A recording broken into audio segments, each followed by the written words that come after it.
नमस्कार मंडळी. तर आज आम्ही आमच्या परड्यात इलेलो फणसुले तोडू. आता मालवणीत एका फणसुले म्हणतात, पण मराठीत एका नीरफणस असं म्हणतात.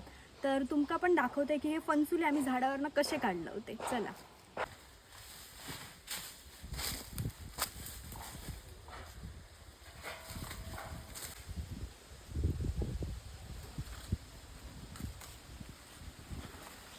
काढ काढताना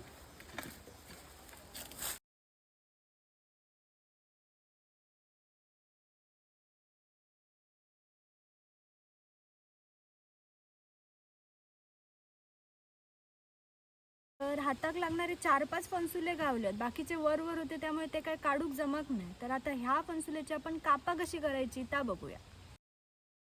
सगळ्यात आधी फणसुल्याचे 2 भाग करून घ्यायचे आणि नंतर साईडने त्याची सगळी साला काढून टाकायची आणि काहीशा अशा प्रकारे मस्त बारीक बारीक कापा करून घ्यायची. आपण फणसुल्याची कापा करून घेतलं आणि आता आपण नॉर्मली जशी बटाट्याची कापा फ्राय करतो ना तशीच रव्यामध्ये भाजून घेऊया.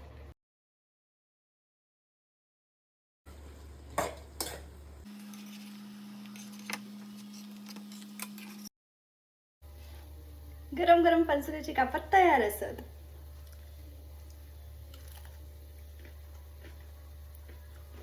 मस्त आली. तुम्ही पण नक्की ट्राय करा. चला बाय.